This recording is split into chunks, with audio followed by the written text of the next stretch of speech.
Oh, fuck off. Thank you, Coach Oh my Stefanski. gosh. Yeah. Welcome to the post-game show. With the final score, I don't give a fuck. I'm your host, Mr. Moohead, who doesn't care about this team anymore. I'm sorry. I don't care.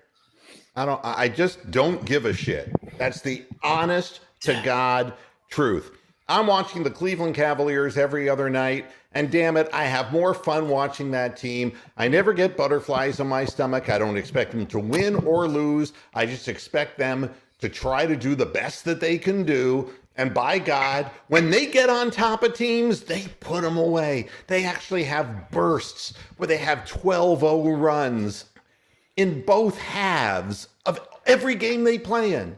And then we have the Cleveland fucking losing Browns. Same old Browns. Same old Browns. I mean, stop and think of this. All right, we're going to blitz now on the 4th and whatever, and Greedy Williams is like, I don't know if I can cover this guy. I don't know. Anything they throw my way is going to be complete. And then, I've been injured so many times. My friend Methuselah was telling me about that. And then, Janovich. How could you not be looking at the ball on an onside kick?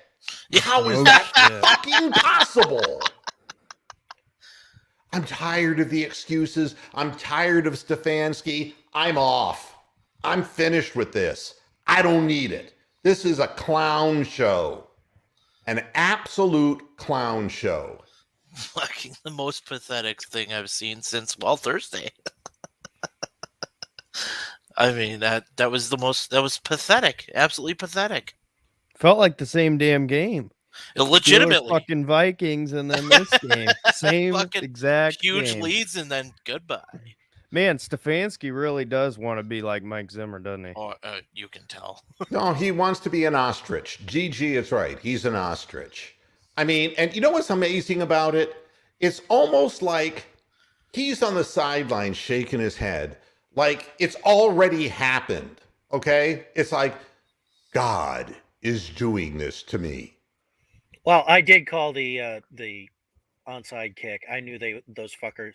As soon as they said, "Well, they haven't been successful at it for 20 fucking years," and it's just like the goddamn Baker Mayfield interception in the first half. Well, as soon as they put the stats up for him, I was like, "Oh my God, here it comes!"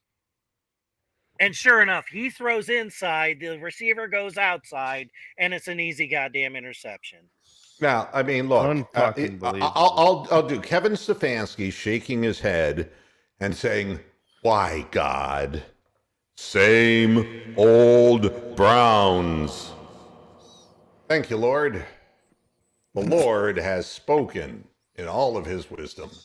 And they're letting fucking Mark Andrews in the second half run without any coverage. It's the same thing over and over again. Whenever they need him, he's there. Fourth down, you throw to the sidelines, he's there. You want the touchdown, he's over the middle, and he's 4 yards behind everybody in the end zone. And I mean... And he's the best receiver on the fucking Ravens.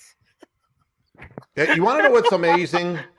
The one guy that all 5 defensive backs should be fucking mobbed around is Mark Andrews.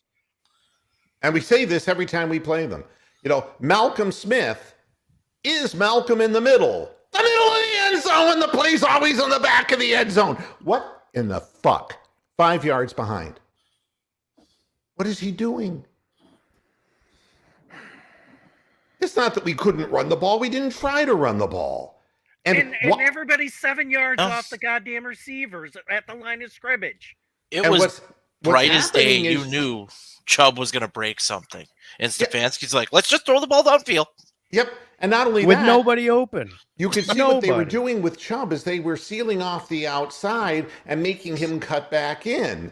You would think that maybe there would be some different play scheme that would allow him to do something different. But no. You could tell the second half began. The second half began, You knew they just immediately started marching down the field. You knew it was liquid. And I don't know why. I don't know what the choking is all about. I don't know. But, better things to concern myself with. Really, better things. And am I a fan of the Cleveland Browns? Nah, not this. No. I'm doing this because I've done it for 17 years. And I've seen shit over 17 years. Last year was a good year. I was thrilled with last year, but it's regressed to the point where it's the same shit. What we're seeing is dissension in the locker room with, again, Myles Garrett for the game, making comments. You're seeing people who are, and Myles Garrett jumping off sides again and going rogue. The same issues that you saw under previous head coaches. Same exact shit. The one play where they went for it on 4th and 6 and threw the ball to Andrews, the Browns weren't even lined up at the line of scrimmage. It's like, no, holy shit, they're going to go for it. There's no preparation. Well, and did you see Baker right when they were kicking it? He didn't have his helmet on. He wasn't ready to go out. It was almost like he fucking knew somehow the Ravens were going to end up with that ball. I mean, I knew they were too, because you could see the arc of the game. And plug cap, the answer to your question is Huntley, who you think almost won the game, gave up 7 points on a fumble that cost your team the game. You lost. Don't be happy with your team. They suck too. This is a Cleveland Browns show. This is not a Baltimore Ravens show. Y'all can talk about Baltimore's problems all you want. I'm here to talk about Cleveland's issues.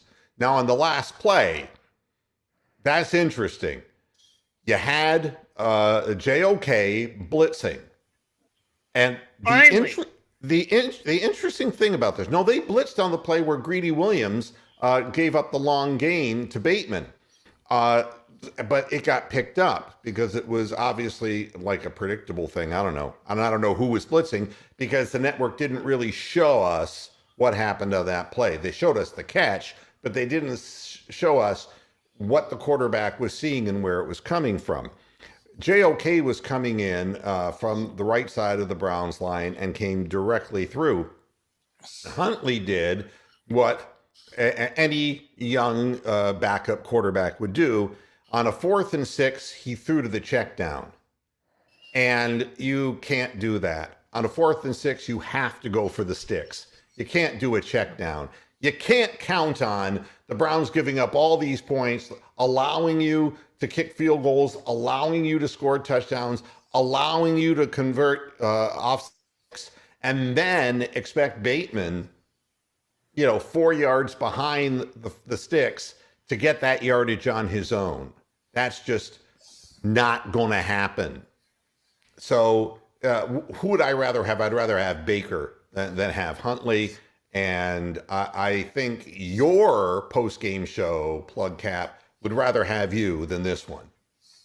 I think. By the way, Baker actually had a pretty solid game, given everything that he's the last couple weeks. You compare that to this game, I thought he played very well. But we just can't get anything downfield. I mean, look at every fucking replay. I'm looking at the damn receivers, and they're blanketed.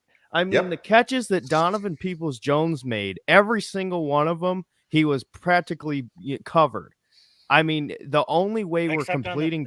The only one was a 34-yarder where he was actually open. Yeah, but the only way we're completing downfield consistently is if guys like that are catching very, very tough balls. And that's one of the things we talk about for Baker's strengths. He has the ability to put those balls in those positions, but you can't just have guys covered downfield and expect to have a fucking pass game. And then you don't want to. Hey, Josh, how you doing? Hello. And that's another thing. 12 men on the field fucking again. How the hell does that happen? The wheels come off. It is LeChoke. It is a clown show. You can see Myles is jumping off sides again. You can see 12 men on the field thing, and then the muffed onside kick thing. it is all like a packaged choke. And that's what the Browns do. And that's what they'll always do.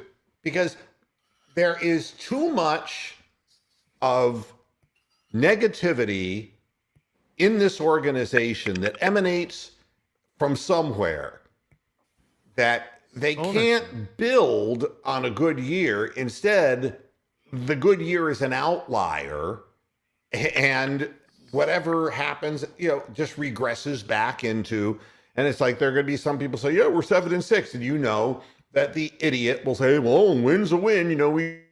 We're not exactly happy, and we got to go back and work on things. You had 2 fucking weeks on the bye. What was different about this offense? Come the second half, when all you needed was a field goal, which your idiot McLaughlin can't make, and I'm sick and tired of not having field goal kickers who can kick straight. There was no wind. There was no reason to miss that kick. He was lined up directly in front of the goalposts. 41 yards. And if the Baltimore Ravens had gotten in field position, that Justin Tucker would have made that. 100%. Of course he would have. 100%. I mean, Clowney saved the game. Well, Denzel Ward saved the game on that final sack. But they would Clowney never have been in that yeah. position if it weren't for the sack. They would have kept on throwing short for first downs, gotten into field goal range, and Tucker would have made it. Yep. And you're wondering if Haslam threw up a little bit in his mouth. Haslam is part of the problem. He is the problem. I mean, look, here's the deal. What can I tell you? Why do you think Washington has such problems? Because of Daniel Snyder. Okay? I mean, plain and simple. He is the owner of the team. That team is a manifestation of him. And you look at all the trouble that they've had, all the people, the sexual misconduct claims against the organization. It's all part of his boys' network. All right? It was Jeff Kent and Cook who won all the fucking Super Bowls. Right. You look at the Jacksonville Jaguars, and you look at Chaka Khan over there. Okay? Chaka Khan. And you got the players on the team, the coaches on the team, the fans in the stands, his wife at home, his relatives overseas saying, you have to get rid of this guy, this Urban Meyer guy. You have to get rid of him. And he gives him a vote of confidence. Oh, no, he's my guy. I got to keep losing. Urban Meyer is a shit fuck coach. Shit fuck. The only reason he was a good college coach is he's a bully and he could push people around, and he was a god in Columbus, and he could fuck women in bars and nobody would narc him out. You know how Urban Meyer responded to that vote of confidence? They scored 0 points against the Knicks today. You can't push grown men around like you can in college football. That's the reality. But the thing why is, do you think he was Saban also great at recruiting? But but these guys become so legendary, and it's really why I say there is just an unhealthy aura around college football. It's just unhealthy. You wonder why it's a completely different game. It's not the same game being played on the field. The whole structure of it is completely different. It's not executed the same. That's why it's easy for Urban Meyer to go to a kid's house and say, hey, this is what I've built. This is what I've done. Come play for me. I could get you to the next level. It's different from that to, hey, now I'm in the NFL. Hey, come play for the Jacksonville Jaguars. Well, why? What have you done? Well, stop and think about why all former NFL coaches are now gravitating toward college football. Because the pay is good. And why? Why is that? Because the gambling money's up. The way I look at the whole thing, it's an unhealthy brew. The whole thing is a concoction that is unhealthy. But again, bad organizations do bad things. And, if you're the owner of the Sacramento Kings, you're the Sacramento Kings who fall behind 27 points to the Cleveland Cavaliers. You're not any good, and you're never going to be any good. And as long as Jimmy Haslam is here, we're never going to be any good. The environment can never be good in that building. It can't be, because he's a thief. And I can point out other teams in the league who are exactly the same way. You know, you had Woody Johnson with the New York Jets. Why do you think the Jets are so absolutely hopeless? Why would that be the case? Look at Gettleman and the goddamn Giants. Why do you think this is that way? Losing begets losing. And you can have one decent year and it doesn't matter because the environment just catches up to you eventually anyway. Browns are a losing organization and they continue to be a losing organization. And no matter what Stefanski talks about accountability, his guys are jumping off sides. Too many men are running out onto the field. They're giving up fourth down conversions. They're not ready at the line of scrimmage. All sorts of things. Now, and the play calls are not giving the running game any chance to get going. They're not allowing any rhythm in the game for the offensive line to develop anything. They decided they were going to win or lose with the passing game. Now, I blame the 12 men on the field on the coaching staff because they sent that guy out onto the field. He didn't just run by himself. Yeah, it's funny. Is there a lake near Grambling? I'm sure that there is. It's in the deep south. Well, as you well know. Yeah. I'll tell you, if there was one place I'd want Huey Jackson, it would be in the deep south. Believe me, Yeah, 6 feet under, that far south. I really, bad coaching, yeah. But the players don't feel that they're being given the best chance to win, and they're not trying hard on the field. There is a bad seed there. Why is it that every single game this season, or just about every single game this season, if the offense plays good, the defense sucks. And if the defense plays great, the offense can't put up points? Why is there a structural problem there that they just can't work off of each other? It doesn't make sense to me at all how you can come into a game plan for the most part very well defensively against the Ravens, shut them down for the most part, and then your offense cannot move the fucking ball. I thought, how can you be a run-first team and not run the damn ball? Because they're running against 9 and 10 man fronts. The Ravens know what's fucking coming before and overload to the play side. Well, then let me ask you this. They didn't run the ball that often, right? They were thin on tight ends because 2 tight ends, Njoku down, Harrison Bryant down, right? Do you know that cocksucker Stefanski stuck with his 1-3? He was using Blake Hance as a tight end. Did you know that? That's yes. Fucking unbelievable. This is a they sickness. They mentioned that on the fucking. This is a sickness. You know that he's not going to be in a pass pattern. So how is your running game going to be effective if you give the play away by having an offensive lineman playing tight end? It's a sickness that's being permitted. Ego. It's being allowed. It's ego. Kevin Stefanski is not willing to move off of his own philosophy of how he wants to run his offense, despite who he has available. It's ridiculous. Somebody's asking me, what coach does Stefanski remind you of? Yeah, he's got the Mangini streak in him as far as I know better than everybody else and I don't delegate. Yeah, Eric Mangini, the guy who was fucking his secretary in the office, you know? Yeah, screw Eric Mangini. And no, Shermer was just a kumquat, a special needs child who grew up and became the head coach of the Cleveland Browns. But no, it reminds me of Mangini. It really does, because now the lack of scoring, the insistence of pounding in the same nail with one hammer, it's the same exact thing. And you know what I think about people like that? I'm calling for his termination. Started that before the bye, because I see what there is. Anybody who sits there and says, you know, God, we've just lost 2 of our tight ends, and still insists on the 1-3 personnel, and that Rashard Higgins never sees the ball passed his way. it is impossible to me to conceive that that is what he needed a whole bye week for to come up with. Remarkable guy. Do we know anything yet on Kareem Hunt? I haven't seen anything. Well, no, but I mean, It he was was an hit. ankle injury. I don't know. He was hit on the side of his knee, though.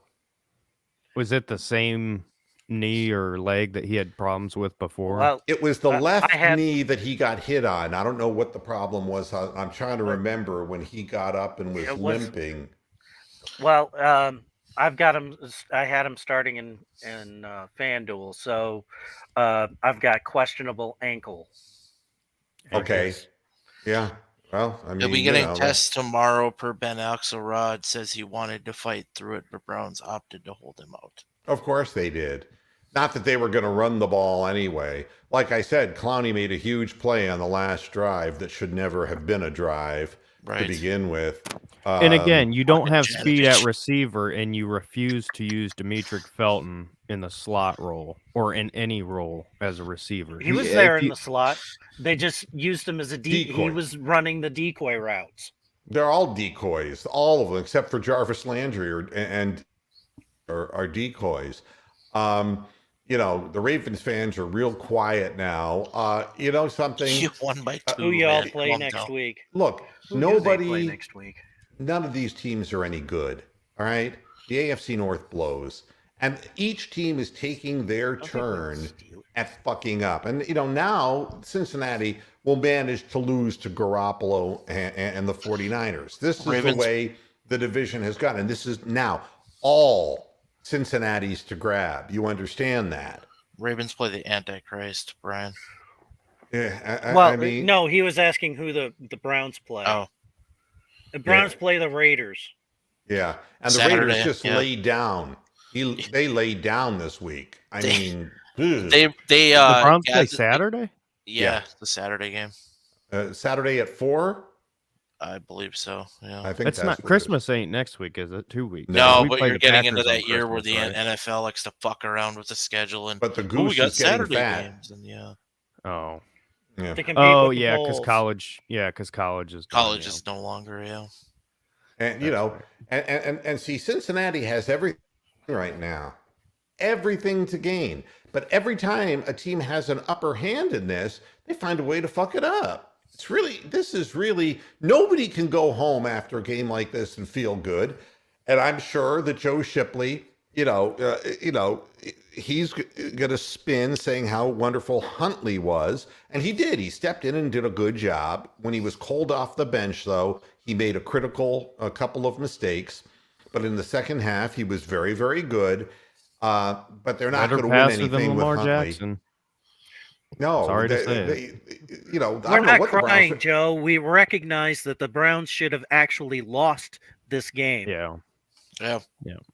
They had no business winning this game the way that it's they a lot like the called Lions game. It's if a lot Lamar like the Lions stays healthy, game. I think they do lose this game. But well, the fact of the matter is, I'm sure that the explanation will be, well, we prepared for Lamar and not for. But how come you couldn't tackle this quarterback who wasn't even as fast? They're the same. Yeah. I mean, the tackling in the second half, they were letting him do rudimentary changes of direction instead of just going right at him and hitting him. They were stopping and guessing which way he was going to go. It was pathetic, just pathetic. That's one thing I've noticed with Jadeveon Clowney against running quarterbacks. He always seems to guess direction-wise, and he seems to be wrong 9 times out of 10. It's really hard when you're one-on-one and you're a big guy like that. It's a difficult thing. The thing about Huntley, that upon closer examination, for those Ravens fans who are watching this, he doesn't feel the rush coming behind him and from the side. And McKinley did a damn good job, though, as far as that speed-wise, I thought. Getting to the quarterback and getting in front of him so he can't bounce outside and do the shifty shit. Yeah. And, those are the stats on Baker Mayfield, which there should be, again, if you look at the numbers, but he had 148 yards at the half. And there was nothing happening in the second half. It's tough. You know, I don't know what I know what Ravens fans are saying. We had this. We should have had this. They wanted us to win and we didn't take it. But the fact is you've lost many games this year because your team didn't want to take it. And it doesn't look like anybody in the division wants to take it. And your team, the Ravens, I'm speaking to Ravens fans now, because they're watching. They may not be commenting, but they're watching. Ravens fans love Browns channels. I don't know why. Yeah. Joe's being very active. Yeah. So, okay. yeah. I mean, Harbaugh is holding your team back. All right. That's the bottom line. As long as the identity of the team is defense first, always offense second, you're going to have these lulls where you have this offense that is easily figured out. You don't have a star running back. You don't consistently or regularly run the ball. But that goes all the way back to Brian Billick. And you overly rely on a tight end and one wide receiver, Hollywood Brown, and whatever Bateman can manage to get his hands on comes next. I was surprised Bateman made that catch, but when I saw Greedy Williams on him, then I realized no matter who Greedy's on, there's magnets in the receiver's hands. The ball becomes metal because I don't think Greedy Williams, and I don't know if you saw earlier in the game when he was out in the flat on a play where he just whiffed on a tackle. He's just he's terrified. I mean, he looks like he's afraid to play. That's what it looks like. That's why I was shocked when he hit Freeman. Yeah. Yeah. I mean, DG's asking a question. Are the Browns the only team in the game that can't scheme anyone open and without speed? You know what it's like, DG? I'll speak basketball language. It's like, how come Dylan Windler for the Cavaliers? He's a great 3-point shooter, but how come he can't do it in a game? He doesn't have a quick release. He can't take anybody off the dribble, and he's got to catch, and it takes him too long to hoist. And so by the time he gets shot up, the defender closes, it throws, and then defensively, he can't move his feet. The answer is speed in today's athletics kills. And if you don't have speed, no scheme in the world is going to help somebody to get open when they run like a moving van. Unless you're the agility of a moving van. Unless you're nearly 8 foot tall and can fucking stand next to the basket. Yeah, that's the only time that your speed doesn't matter. And Mark Lewis, at one point in the game when it didn't seem to matter, when everything started mattering, it all changed, didn't it? When the pressure's on, the Browns get worse. It's a sign of a bad team. They're on the bad side of mediocre. They're not on the good side of mediocre because, so many games are being determined by, these weird blowout scores. And, the Raiders 1 minute look like, oh my God, they're going to make it into the playoffs. And then the next minute, they're getting blown out. I mean, and it's not even close. I saw the Chiefs this season. It's probably not now that the game's over, but at one point, the Chiefs outscored the Raiders this season 75-14. That's crazy. And that's probably increased now that the game's over. We have a question here. How many teams have seen this team almost or actually blows a 20-point lead in the second half? Well, we play teams back into the game is what it amounts to. When again, halftime adjustments. Were there any offensively for the Browns? Didn't look like it. Better, more significantly, was there anything that indicated that the 2 weeks off that we had made us any smarter, and did we introduce any new wrinkles? And the answer is no. Nope. Big nope. And, as long as the idiot is calling the plays, it's going to look the same.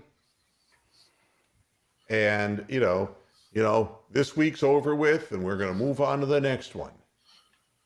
That's what we're going to hear. And holy shit, Tony! I want to change my mind about defense. What? Tony got 21 points out of the Tennessee defense, 20-0. Well, yeah, they played the fucking Jaguars. Yeah, I mean, that was the obvious fucking choice there. Yeah, if the Browns draft the best wide receivers in the world and get lucky, it doesn't matter. I'm taking back the whole draft thing. It's insignificant. It's unimportant. As long as they're out on the field with a 1-3 personnel guy, it doesn't fucking matter.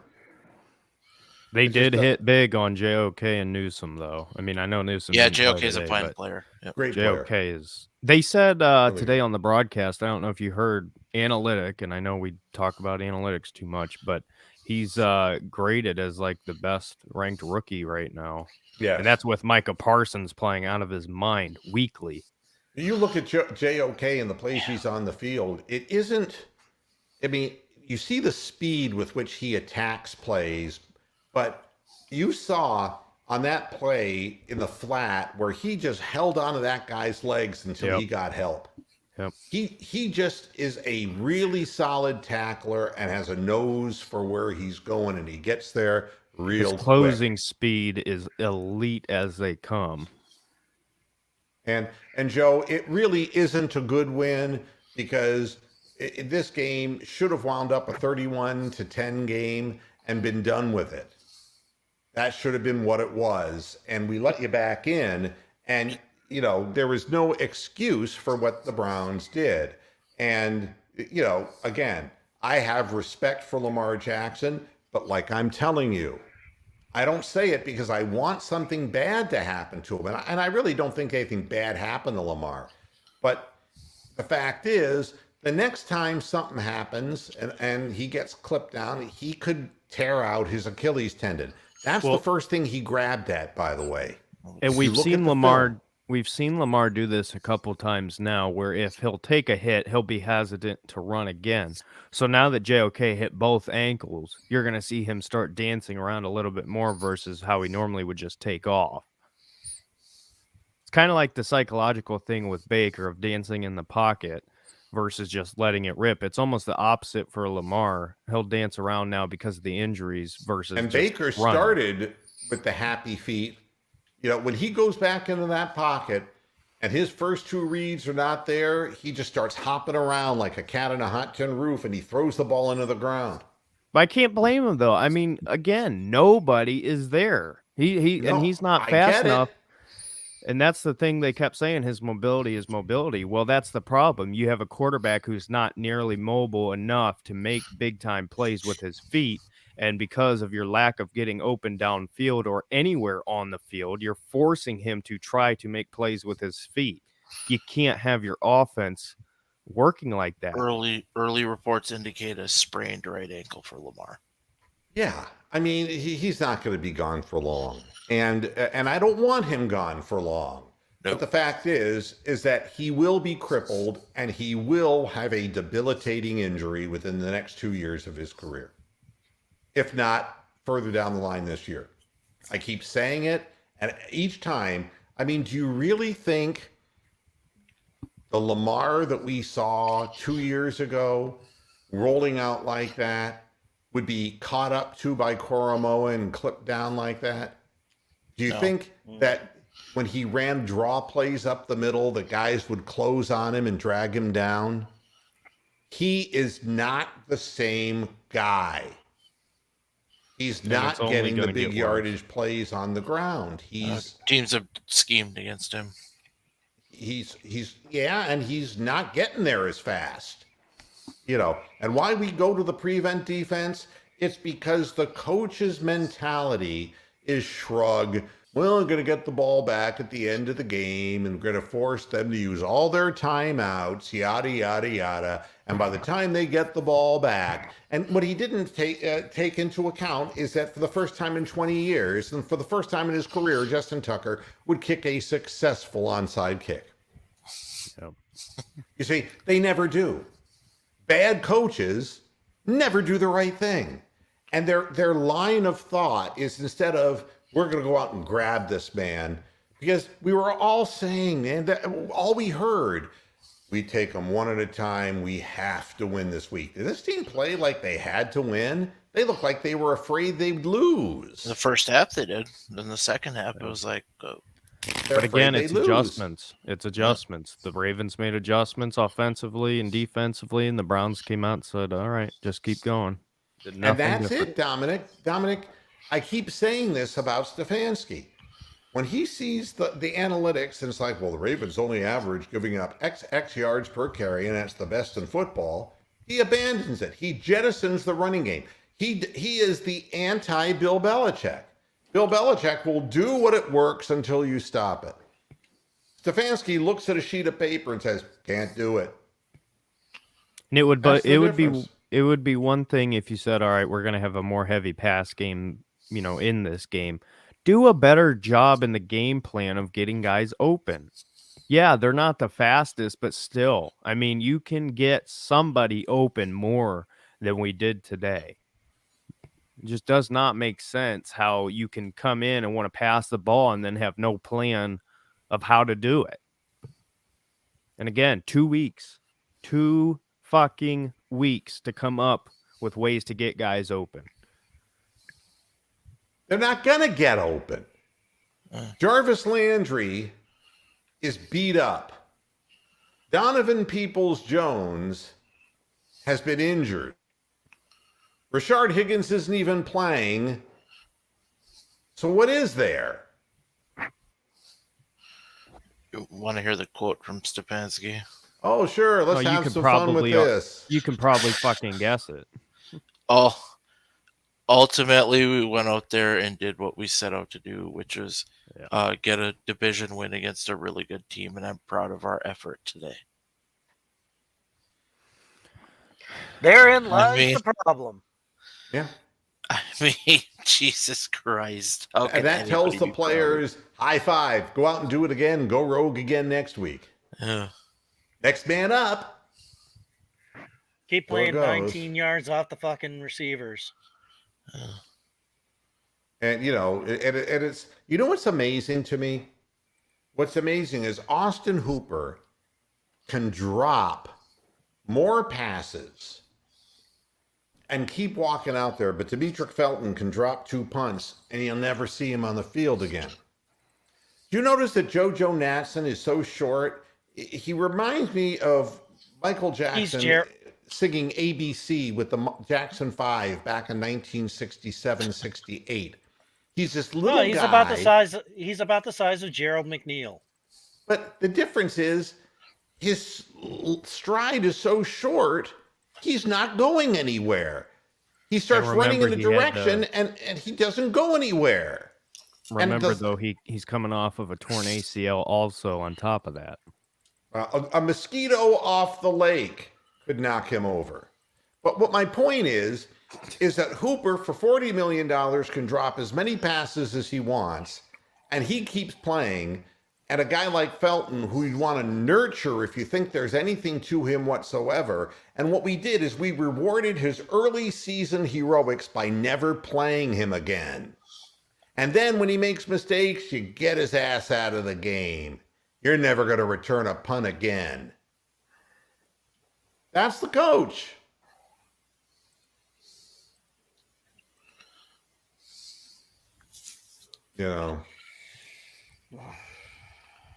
It's Joe's saying something about his father. He's saying, my dad is so mad he's losing his mind over not going for 2 with 10 minutes left. Well, it turned out that, the funny thing about it was, you looked at Harbaugh, he's like this when they were behind 24-9, he was like,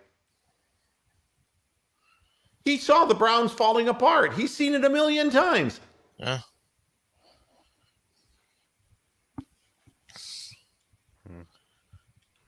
That's what it is. And I can't, where was Higgins and why didn't he play? Because he sided with OBJ and the team will have nothing to do with him and he won't be on the roster next year. That's why. He was barely on the roster this year without that. It's AFC North football. Y'all won. Stop crying. Why is it that Joe, when we win, says stop crying? When we lose, stop making excuses? I'll tell you what. You hold your own dick. You don't need to hold mine. I can piss just fine. I don't need you hold my dick. And I don't need to be holding yours. Okay? I mean, the fact of the matter is the Browns played a lousy second half and didn't deserve to win the game. And the fact is that the Ravens, knowing that the Browns have all of this short circuitry, and if they're reading anything in the press whatsoever, they see that there are malcontents who are complaining about the coaching staff and about some of the strategies going on. You saw when the NFL took Baker off the field for no damn reason that one of the Browns officials, and Baker was arguing with him vociferously on the sidelines. There is a real breakdown going on here. Everybody knows that. Your coach knows that. Nobody's ever out of the game against the Browns, because when things start going bad, the players start sulking and they start looking around, start blaming one another. But when you had that opportunity to play that team, you came out flat as a pancake. Your team sucks. I said it before, Joe, and I'll say it again. You suck. We suck worse. Okay?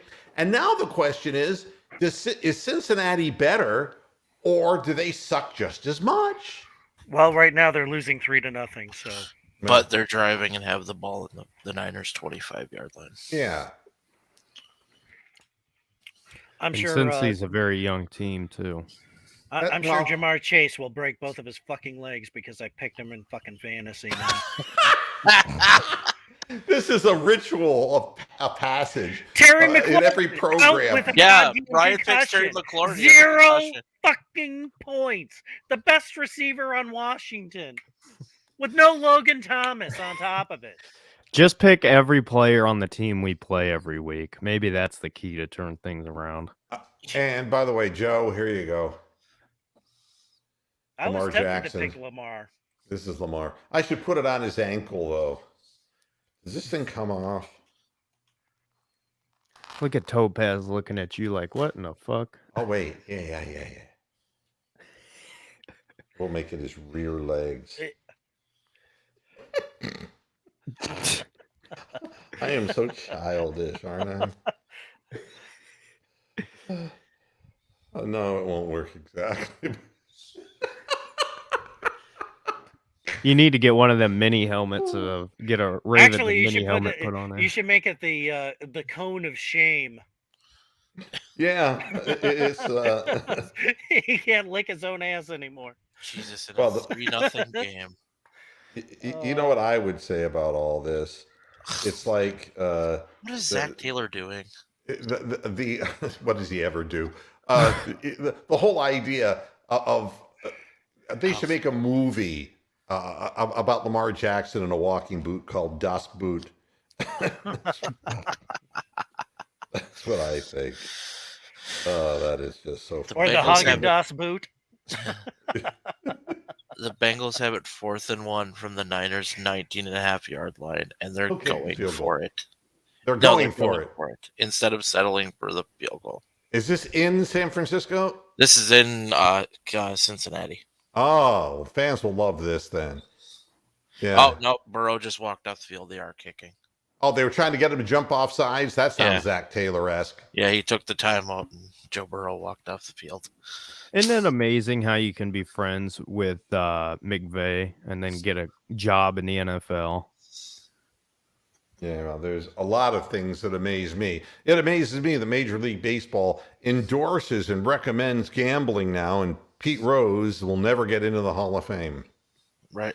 There's things about sports that make no sense to me whatsoever. And you're right, Joe. We're together on this, Joe. Let's go 49ers, right? It is now 3-3 tie game. Hey, it's gonna be, God Almighty. And this is the truth. You know what it's like? This is a horrible thing to compare, but I'll say it because I'm tasteless. The Cleveland Browns are like radiation and chemotherapy. Oh my gosh. In the end, you know what's going to happen, but they prolong the agony.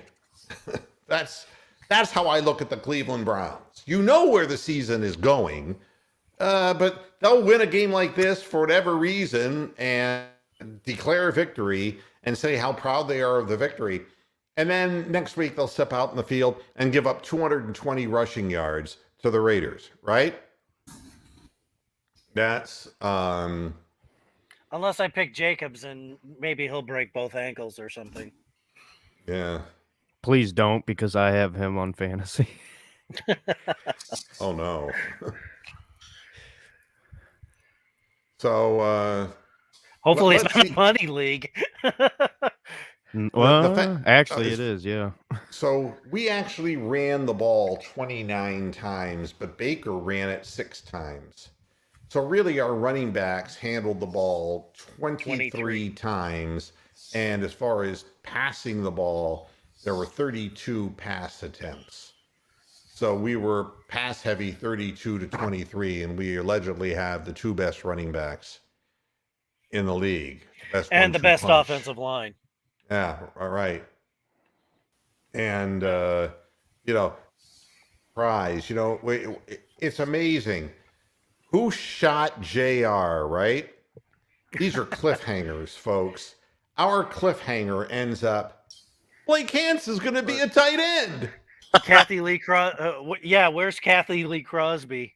Maybe she can shoot to fucking Joe Woods. You know that Delpit made 11 solo tackles? Yeah. Look at all the leading tacklers. Delpit, John Johnson, Troy Hill, they're all fucking safeties.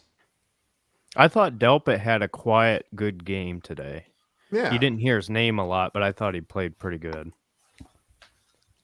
But, Troy Hill really had a good game until he got hurt. Yeah. And if you're wondering about the Ravens and their balance, they rushed the ball 23 times, but their quarterbacks ran 8 of the 23. So they only ran the ball 15 times. Devontae Freeman did get 64 yards, 4.9 yards per carry, and they threw the ball. And he had like a 23-yarder. Yeah. They could run the ball for more than 20 yards, but can the Browns? Of course not, because they don't have fucking Joe Woods calling their defense. And how much longer can we keep Chase McLaughlin? I think they're kind of stuck with him right now. Yeah. The McLaughlin Report. I wonder... I say kick him out. Go ahead. I wonder with... I forget the punter's name that we had today, but I wonder if... Dustin Colquitt. Yeah, I wonder if they're going to look at keeping him around because of how up and down Gillen's been this year. He's a veteran guy. But you notice, Joe, I don't rub it in. This is how you and I differ. When you clearly won the game against us, kind of clearly, 2 weeks ago, you came in talking big. You don't hear me talking trash about the Ravens. You won't hear that. If we came in and did to you what the Cavaliers did to the Chicago Bulls, I'm going to be talking some serious trash. Or the Timberwolves, or the Kings, or anybody they faced recently. Yeah, I'm going to make my hand, make my little penis, make faces at Michael Jordan somewhere in Carolina because we beat the Bulls. It's like, fuck them. I hate them. But you see, put a rainbow dildo on his forehead like a unicorn. So the reason you're not eating crow today is nobody's trash talking you, because we don't do that. Now there are Browns fans who certainly do. You don't find them here. We know what happened out there, and we're not really happy with it. I don't know how people don't realize it's fine to be happy that you won and still criticize your team. people act like if you win, you just can't say anything. I've Everything's never duckies and understood bunnies. that. Yeah, exactly. I've never understood that. Well, just remember that Lamar Jackson with a sprained ankle is faster than Aaron Rodgers with a stubbed toe. I can never, ever cheer for Aaron Rodgers. Ever, ever, ever again. He is a dink. What a loser. Dink, dink, dink, dink, dink, dink, dink. There's your Spaceballs reference. Yeah. You know, T-Tosh is not in jail. T-Tosh left. T-Tosh is always welcome here. He was in his car or something. I don't know.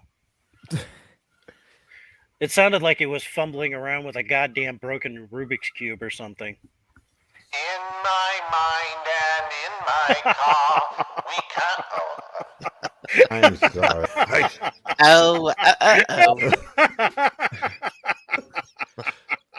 I don't know where this shit comes from. I have some kind of damage. That's the deal.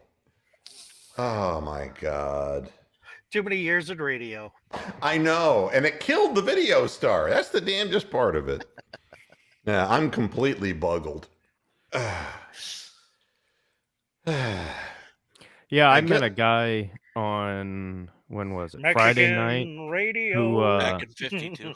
he said he used to do something called Cow TV. I don't know if you ever heard of it, but made me think of your program. Yeah, actually, it's really funny when Colin Cowherd started calling his show The Herd, and then there was a guy up in Tampa who was calling himself Cowhead, and I said, "Oh, come on!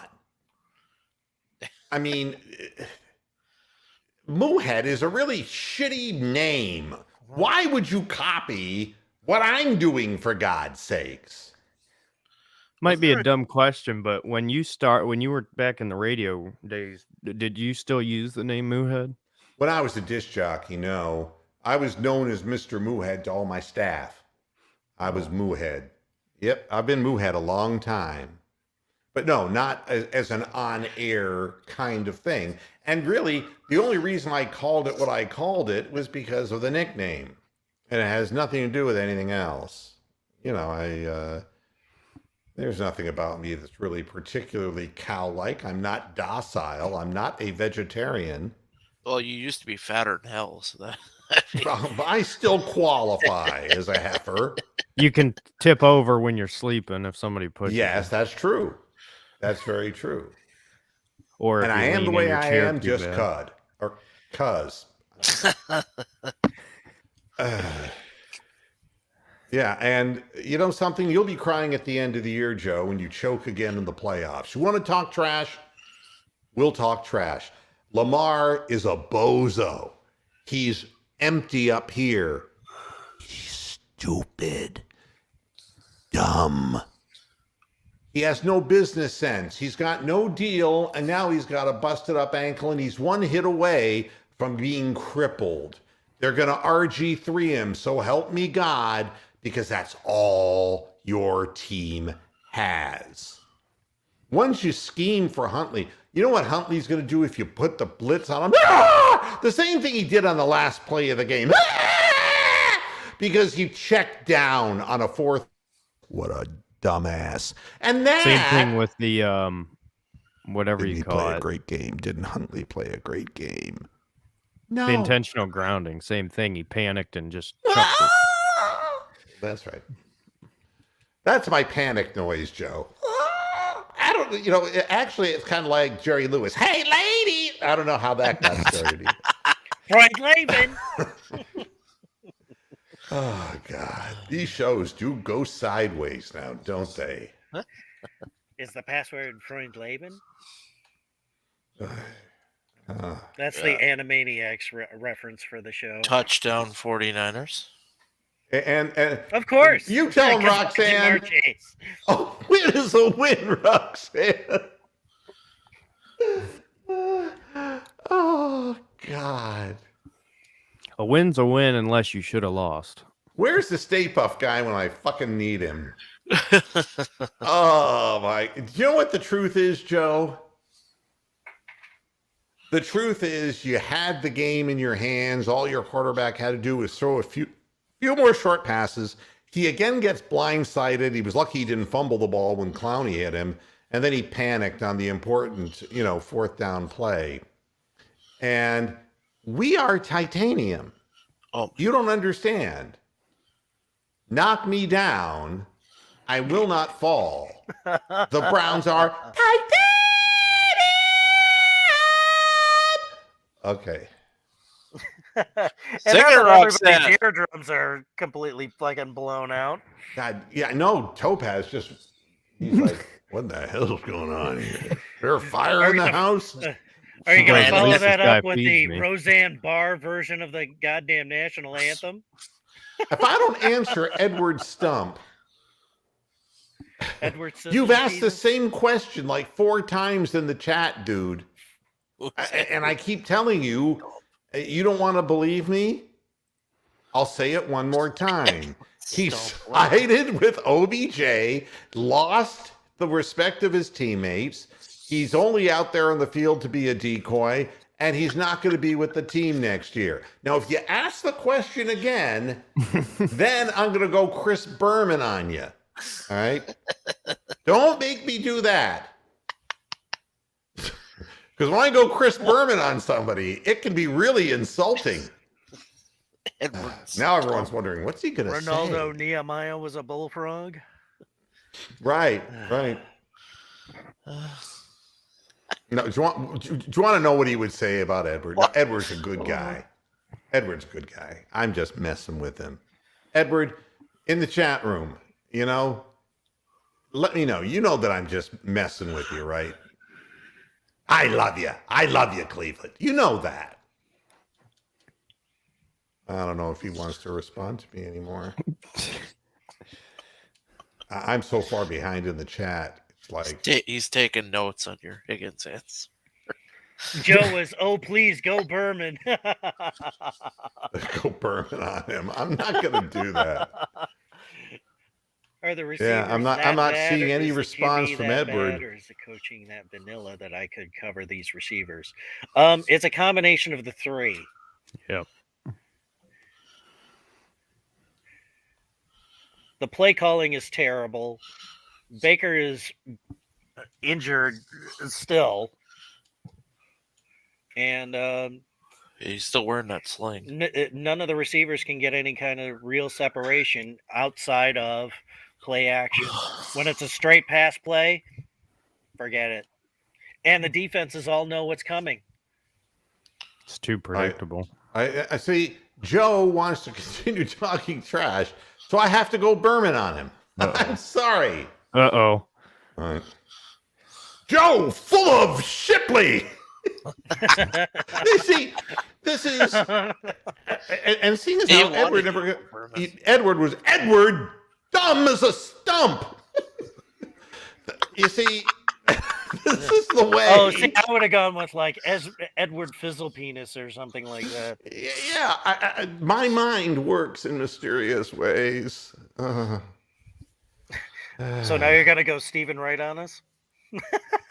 Stephen Rose? What? No, Stephen Wright, the comedian. You're gonna go The one that Stephen always Rose. talks You like gotta this. go get some. How do fast you? food. Who's what gonna would start eating chicken nuggets for the party? How would I Berman Stephen Rose? Look at him go! That kid eats more barbecue sauce than a fucking West Texas competition eating. One Let me nugget, think. 2 nugget, 3 nugget. It would be Stephen, my Dick Rose, too late. All right. God.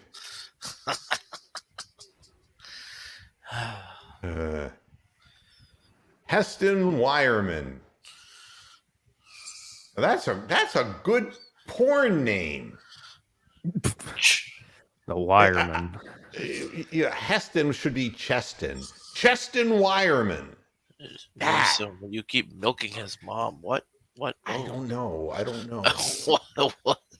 It's all right. At least territory are Moo we hasn't going? made fun of my mom in the last year. Remember that? That was the good old days. You know something? I really Uh-oh. regret doing that. Such a good guy, and you were such a good sport, and you hung it out. You hung out, toughed it out. You know. Oh, you don't got to give me that. You can give me shit. I don't give a fuck. You Yeah, I'm know. sure it's not the worst male abuse he's suffered in his lifetime. No. At least I'm Speaking not of on the Ugh. piece of shit Chromebook anymore. Good lord. Remember that? Every fucking show that piece of shit would crap out 10 minutes in. Good speaking lord. of Heston, abuse, I'm not Charleston. I'm not Charlton Wireman. Yeah, I just have to start just throwing out random Bermanisms. speaking of abuse, Rick may or may not. All right, go. did you see how bad did the Chiefs beat the Raiders? You ask. Josh Gordon scored a touchdown. There you go. I saw Oh, your tweet. wow. Yeah. I saw your tweet, Tony. I think he had It was a 19 one-handed yard, catch because he had a joint in the other hand. Yeah. a 9-yard, Really 19-yard outstanding. touchdown catch or something. I like Rick Mays better. Stephen Yellow Rose of Texas. Yeah, that's better. Yeah. Hey, by the way, speaking of Houston's Texans, I mean, what the fuck is his name? Whatever. Tyrod Taylor, Davis Mills. No, I'm talking about fucking Steven. That's what I was trying to say. Yeah. Steven's Texans. I saw Davis Mills actually had a pretty good stat line today. Yeah. Of course he did, because I started the Seattle defense. You're a perfect Browns fan, Brian. The only fucking Seattle guys that did anything were goddamn Tyler Lockett and Russell Rashard Penny. Simpson. Rashard Penny had 2 long touchdown runs. Well, of course he did, because I couldn't. Didn't they draft him in the first round? I bet the Seahawks -9.5, and it was a little bit of a scary go there for a while. I'm like, fuck. Yeah, it was only 16-13 going into the fourth quarter. I'm like, fuck me. But If Cincinnati loses 2, this will really be entertaining now, won't it? I think Yeah, the winner of the NFC North is going to be at max 9-8. I really think it's going to be the pits of hell. Let me see what the current score is. Oh, it's 10-3 with and San Francisco has the goddamn ball. Yep. You mean AFC North, Tony? Is that what you were AFC saying? North. Well, the NFC North is a shithole too. Yeah. Hey, Hey. Detroit's only losing 14-10. Thanks for Hey. bopping in, Roxanne. Tampax Bay 10. Roxanne, Valley Yeah. of the Dolls. Methuselah's beating the best out of the Bills right now. Oh my God. All right, everybody. I'm all out. I'm all out of love. Yeah, We'll see. that's it for me. But hey, We'll you see know, you on the next one, Key. there's a tomorrow's show in which I'm supposed to look at this from a more analytical perspective. We will be discussing the minor league baseball team that's currently occupying Cleveland The Guardians. in great detail over fucking talking about this goddamn game. We will be talking about Isaiah Mobley and how he had a spicy chicken sandwich instead of his normal chicken club for dinner last Thursday. Yeah, I mean, Tune we're in getting tomorrow into on that time of the Radio. year. Yeah, hey Joe, thanks for always being a good sport, and let's see how it all rides out. But we appreciate all the people who come in and take a look and a gander at the show. Thanks everybody for tuning in to this edition of the Postgame Show. We'll be back tomorrow on the regular edition of Moohead Radio, 6 p.m. Eastern Standard Time, and we'll talk about all this in greater depth or lesser depth, whatever. Until next time, hasta la vista, pasture heads. Good night. See you later.